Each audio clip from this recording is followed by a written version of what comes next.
How's it going, guys? This is Avollon, and welcome back to Avollon's World. Hope you guys enjoyed the time lapse. That was 40 minutes of chopping down a forest, and I wanted to show you guys the spoils of what we got.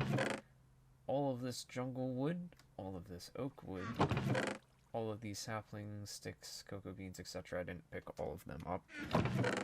This many jungle leaves, this much oak leaves, plus a whole shulker box. Will never need oak leaves again in my life, and that is literally everything I got.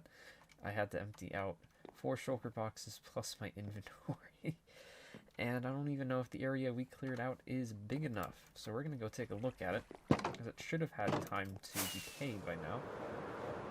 And you might be wondering, well, what project are we going to be... What is that? What is that? Is that a skeleton with chainmail? Excuse me. Oh wow, I suck. You don't get to live. So, the project they're working on is a coarse fruit farm. Surprisingly, I don't have one, even though it's a thing from 1.9. I don't have one in this world, nor do I have any place to grow them. Like, it wasn't even like a little setup farm. No, nothing. I had the seeds, and I don't even think that was working too well over in Solstice. So we're going to be making a semi-automatic one today in this area, plus a smelter. Why is that leaf flexed over there? Plus a smeltery to smelt up the coarse fruit, because we don't need the coarse fruit, we need the popped coarse fruit to make the purpur blocks in the end rods, and I'm hoping this is enough space. I might have to carve out part of this mountain, or hill, or whatever you want to call it, and we're just going to add a bridge, and it's going to be pretty cool, hopefully, and hopefully it'll work, because I don't have much experience with working with a coarse fruit farm, and I did have a design for one, and it didn't produce nearly enough coarse fruit that I would like it to, so hopefully this one works. So I guess we gotta do some more digging, don't we? What is that I see? Is it a bird? Alright, I've done some digging and some wall placing, to say the least. I flattened the hills which took a lot longer than I thought it was going to. There's a lot of dirt and mostly a lot of stone, to say the least, underneath those hills. And we didn't flatten them completely. As you can see, there's still a little bit of land peeking out from behind the wall. We also built this nice wall to keep the pesky mobs from the jungle out, because it gets kind of dark in there.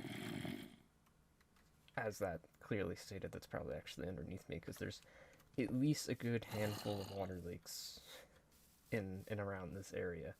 But at least we've got the somewhat flat terrain. I didn't want to flatten it completely and then have to build it up, and I don't know if that's a bird or not. But yeah, we got a wall. So now we can actually start working on the actual farm, because I don't actually have enough of the fancy chorus flowers that grow. So we need to find a spot for those as well, because I want to make 128 slots for them, if it can fit in this area. And I only have like a stack and like 12, so I don't have enough. So we need to start working on that. But I think the next thing I'm going to work on is a bridge to cross over here, so we don't have to swim through the water anymore. Hey, would you look at that? It's a bridge. As you can see off in the distance, we got our cedar farm up and running. Actually ran some tests, because the original design I used didn't work, and they were growing up over the roof, so obviously we don't want that. I connected up the path, updated the map and everything. It looks pretty good. It's pretty basic. I didn't feel like it needed big grand towers or giant fancy roof. It looks cool from the map, because I alternated the stone brick slabs and the granite slabs. Why did I say think of graphite? And then we have 64 of these, so we get well over a stack. And there's a wandering trader. Can I just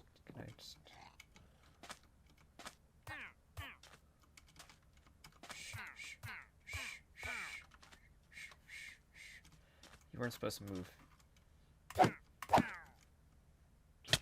Ow! Oh no, the llama died. How'd that happen? Anyway, It's a very basic design, very basic farm. It actually grows up pretty fast, except for this one. What are you waiting for? And as you can see, most of them have two. Excuse me, I'm speaking. Most of them have two, some of them have three. Sometimes it has four, so you know, at least one is what we're looking for. Two is preferable, and I probably will have to make the farm 3 blocks apart. I originally was going to do 2 in between each plant, but it seems to me that if they touch each other, they tend to break. Things I did not know, because let's be honest, we don't really use this stuff all too often, because I don't see people use it all too often. And it's been years since I've even tried to farm this or even use it, so I'm learning a lot here. So now we can actually get started on the actual farm that's going to reside over here, and then we can build the smelter system to make the fancy popped coarse fruit, Minecraft's version of popcorn.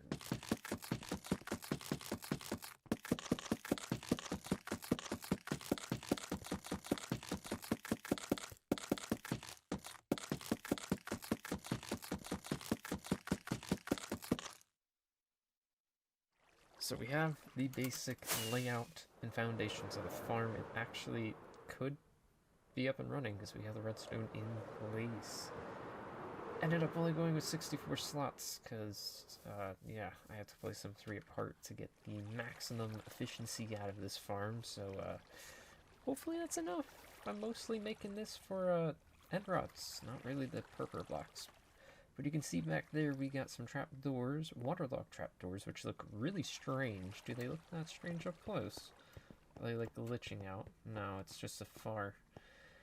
But we got a redstone mechanism here. It is a button with a 1-tick pulse. All we gotta do is hit it, and you can see the trapdoors go down, and the water flows down nice and perfectly. I kind of messed up on the floor design.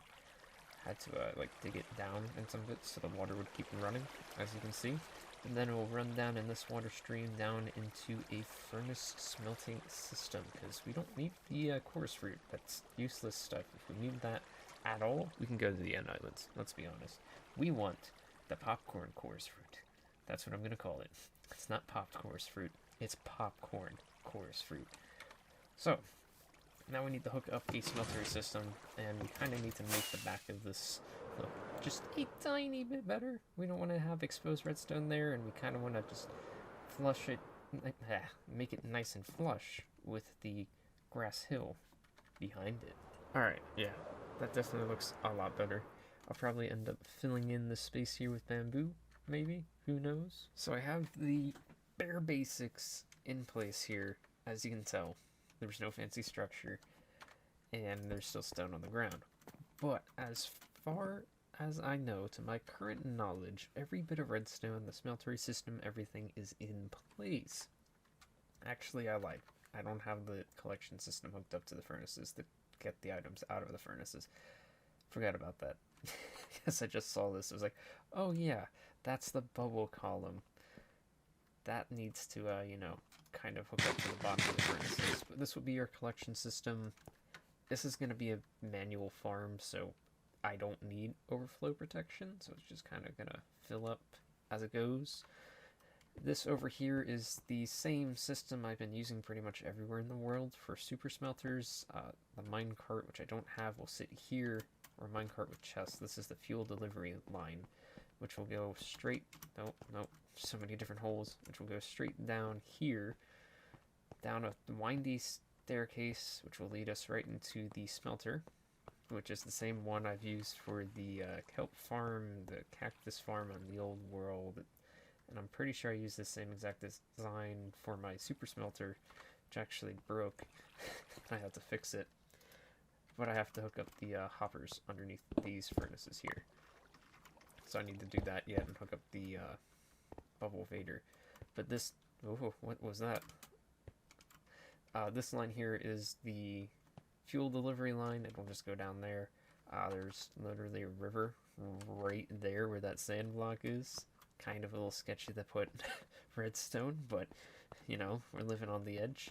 And then I hooked up a simple little fuel output, so if it runs out of fuel, it will let me know by turning off said redstone lamp right there again, using the exact same system I've used for literally every single one of these types of farms. The kelp farm, super smelter, etc. It tells me the amount of fuel, and I have this fuel delivery service. So, now I gotta hook up the bubble vader and make it look pretty. So, now we get to see if everything works. The hopper system worked. Oop, I wasn't hearing the dropper over here. The dropper's going, so that means items are coming out of it. So I put in 5 stacks of kelp, because honestly that's kind of what the other one does. And the minecart chest is going back and forth delivering fuel. How much fuel do you have left? You've got quite a bit. And okay, so nothing is obstructed in any of these furnaces, as I can tell. Everything seems to be doing pretty good. Got some across the board. Now we just need to try to get up without hitting the minecart chest.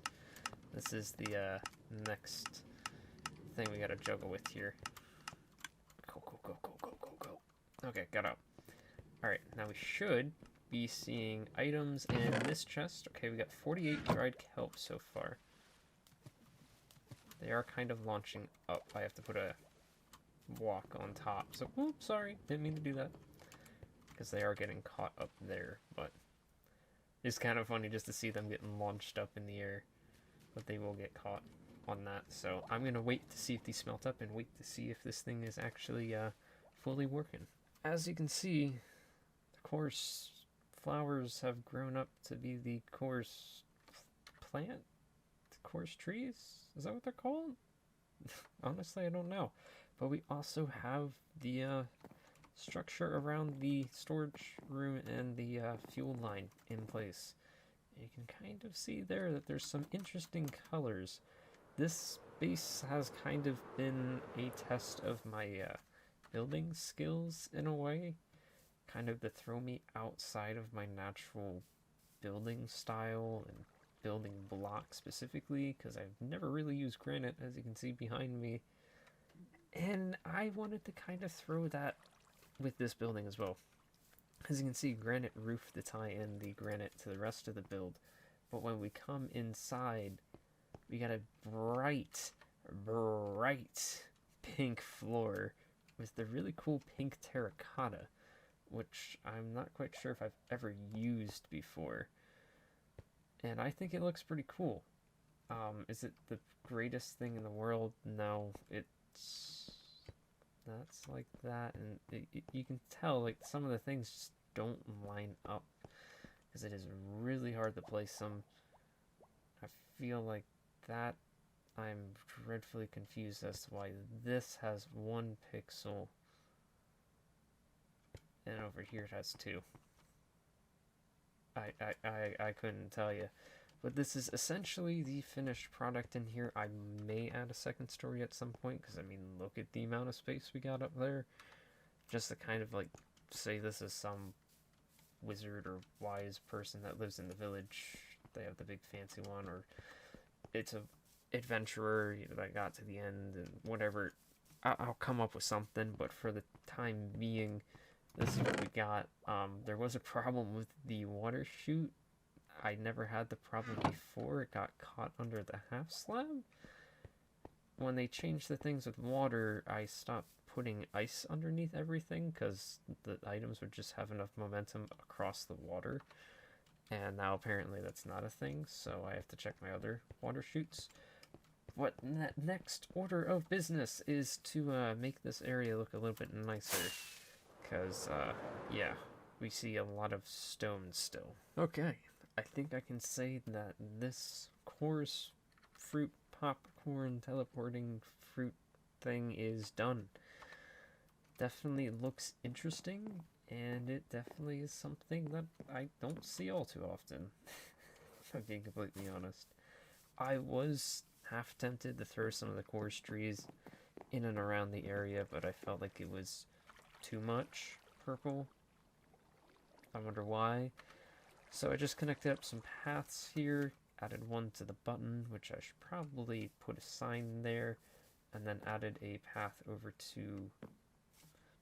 I'll leave that. I was looking at this grass block to see if it should be a path block, but now I'll leave it. over into the building. Let me know if you guys like this floor. I'm still kind of iffy on it. I'm not entirely sure how I feel about it. I might tinker with it in between episodes. Speaking of in between episodes, I know I said in last episode we were gonna do a couple episodes in Solstice, and then I was like, no, we're gotta go over somewhere else to do the project I was thinking of. Well, now we're gonna be doing a couple more episodes over here because I actually only have like 2 or 3 more projects to fill in this area, and then I'm pretty much done with this area for the time being, at least. And so we're gonna get those 2 projects out of the way so I can kind of classify Evelyn's village as complete and done until further expansion is needed. So with that being said, I just filled in the spaces around the building here with some grass, added some jungle leaves in and around the area, filled it in with some bamboo, put in some grass with some bone meal. There's still some stone over here. I didn't know that. Oh, because it's naturally placed. I did that. I placed this stone.